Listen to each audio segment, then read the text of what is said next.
Muy apreciados hermanos y hermanas, qué bueno encontrarnos.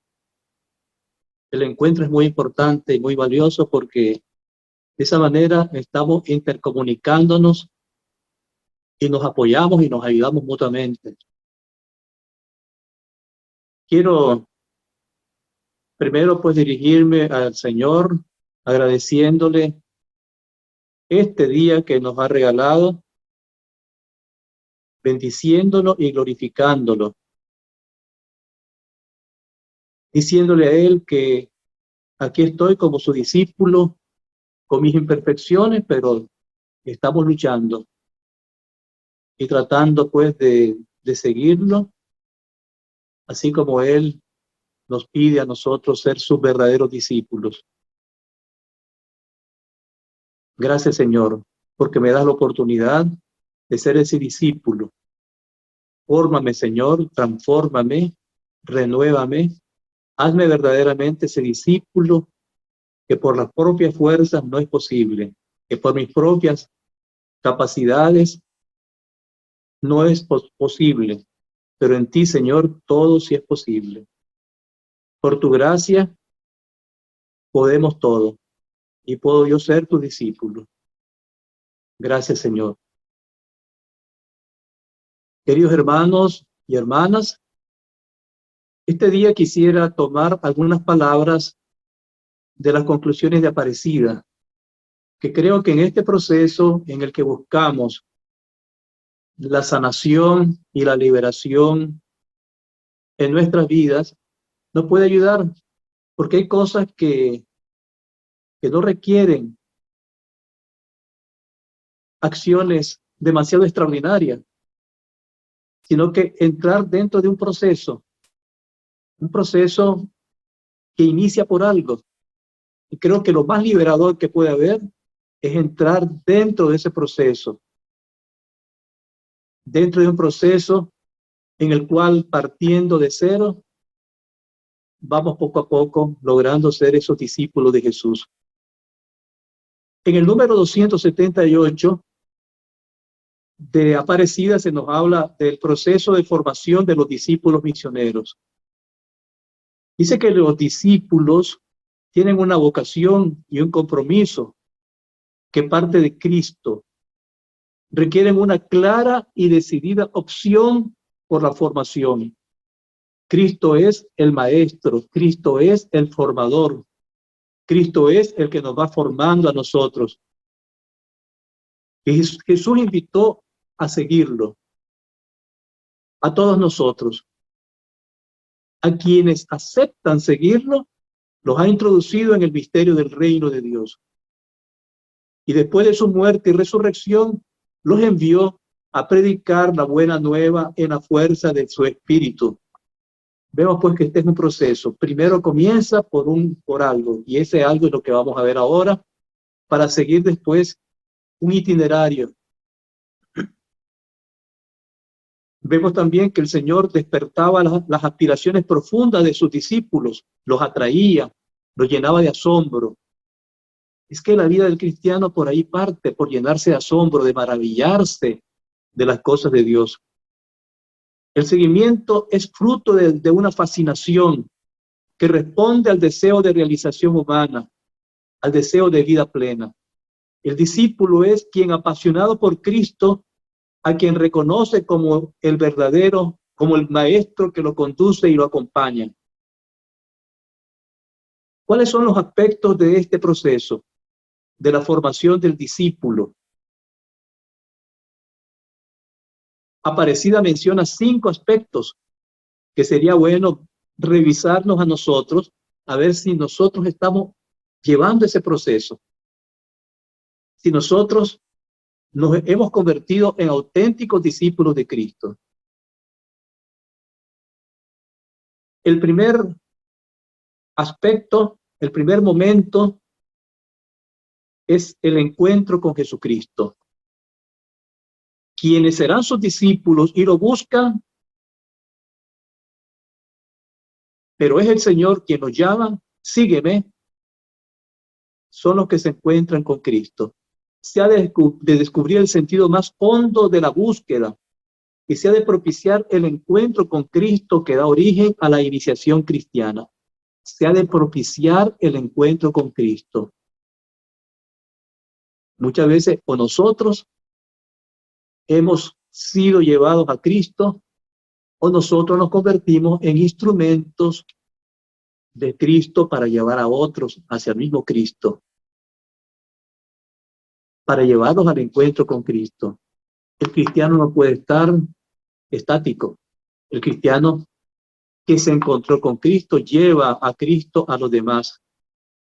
Este encuentro debe estarse renovando constantemente por el testimonio personal, el anuncio del querigma y la acción misionera de la comunidad. Esta es tarea de la comunidad. Esta es tarea de cada uno de nosotros. El querigma no solo es una etapa, sino el hilo conductor de un proceso que culmina en la madurez del discípulo de Jesucristo. Sin el querigma, los demás aspectos de este proceso están condenados a la esterilidad. Sin corazones verdaderamente convertidos al Señor, todo queda estéril. Solo desde el querigma se da la posibilidad de una iniciación cristiana verdadera. Por eso, la Iglesia debe tenerlo presente en todas sus acciones.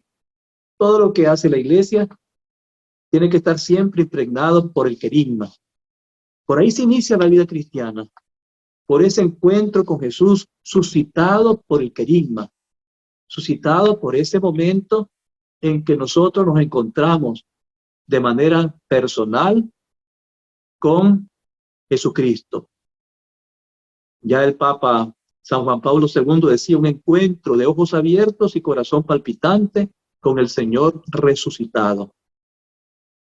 Esto da el inicio. Podemos ser nosotros personas llamadas cristianas incluso, pero que en realidad no hemos tenido un encuentro profundo con Jesús.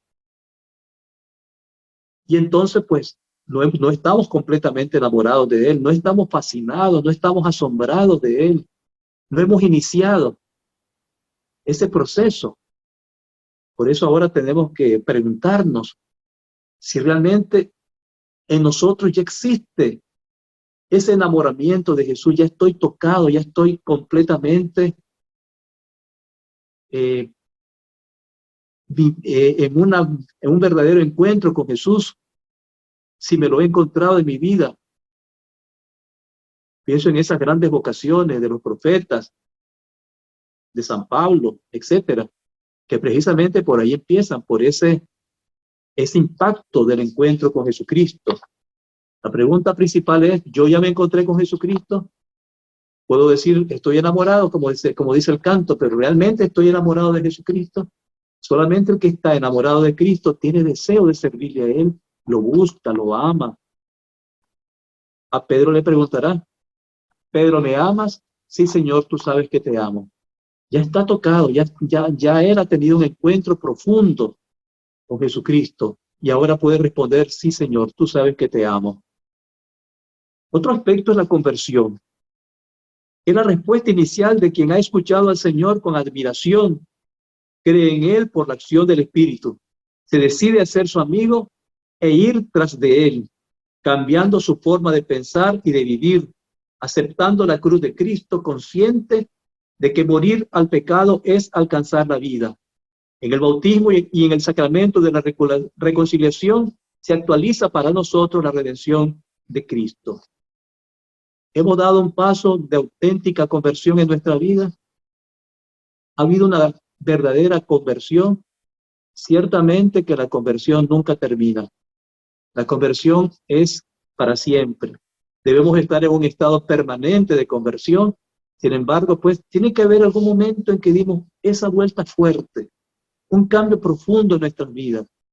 Realmente eso ha sucedido en cada uno de nosotros, al punto pues de seguirlo a Él, al punto de cambiar nuestra manera de pensar, ya no llevando una simple religiosidad, porque podemos tener algunos ciertos sentimientos de religiosidad, pero no estar convertidos, no haber cambiado profundamente, tomando los valores del Evangelio en mi propia vida. Luego también el discipulado es otro aspecto también. Cuando uno ya se encontró con Cristo y ya también se convirtió, ya comienza el seguimiento. A eso se le llama el discipulado. La persona madura constantemente en el conocimiento, amor y seguimiento de Jesús Maestro. Profundiza en el misterio de su persona, de su ejemplo y de su doctrina. Para este paso es de fundamental importancia la catequesis permanente y la vida sacramental, que fortalecen la conversión inicial y permiten que los discípulos misioneros puedan perseverar en la vida cristiana y en la misión en medio del mundo que los desafía. Entonces, el discípulo es el que ya decide seguir a Jesús, es el que está recibiendo una permanente formación, una catequesis permanente y está llevando una vida sacramental. Ya hemos pasado esos dos momentos anteriores, nos hemos encontrado con Cristo, nos hemos enamorado de Cristo, nos hemos convertido, ahora somos parte de Jesús, lo vamos siguiendo a Él, llevamos una vida, una catequesis permanente, estamos catequizados permanentemente, llevamos una vida sacramental. El otro aspecto es la comunión. No puede haber vida cristiana si no en comunidad. Dice un aspecto muy importante. No puede haber vida cristiana si no en comunidad.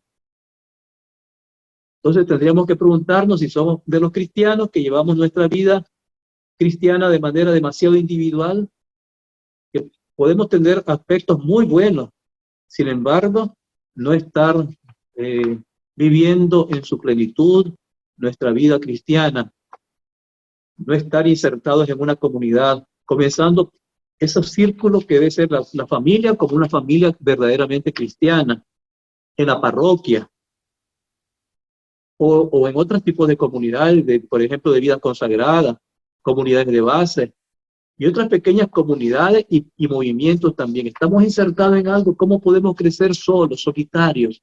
No es posible. Somos indefensos si no estamos nosotros insertados en una comunidad. No somos, y vuelvo a repetir la frase, no puede haber vida cristiana sino en comunidad. Vida cristiana en ese contexto, precisamente como los primeros cristianos que se reunían en comunidad. El discípulo participa en la vida de la iglesia y en el encuentro con los hermanos, viviendo el amor de Cristo en la vida fraterna solidaria.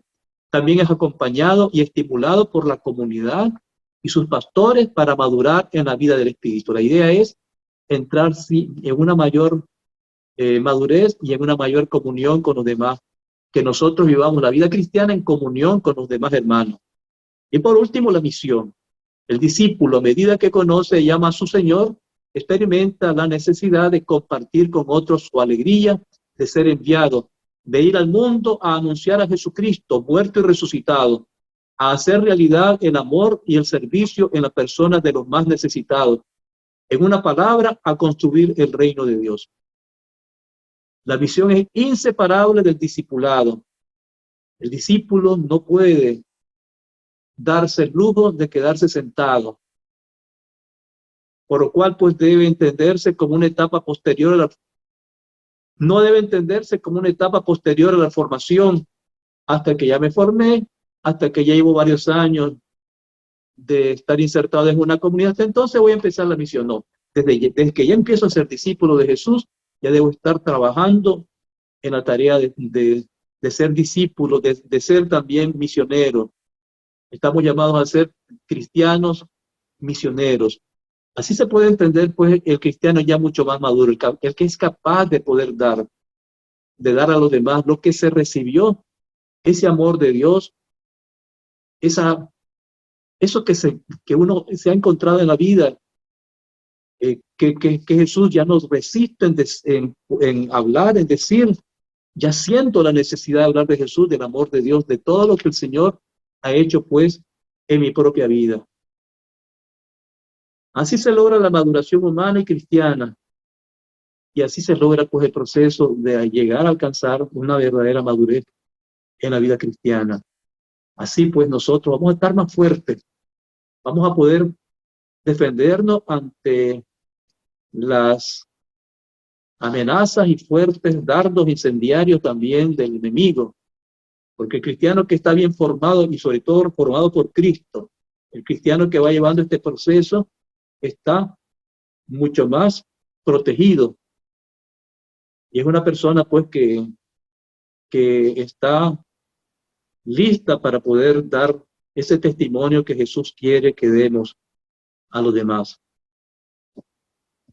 Solamente eso, mis queridos hermanos, deseándoles pues que el Señor pues les conceda a ustedes siempre protección, bendiciones, que el Señor siempre pues sea el maestro que les vaya acompañando durante toda su vida. Dios les bendiga.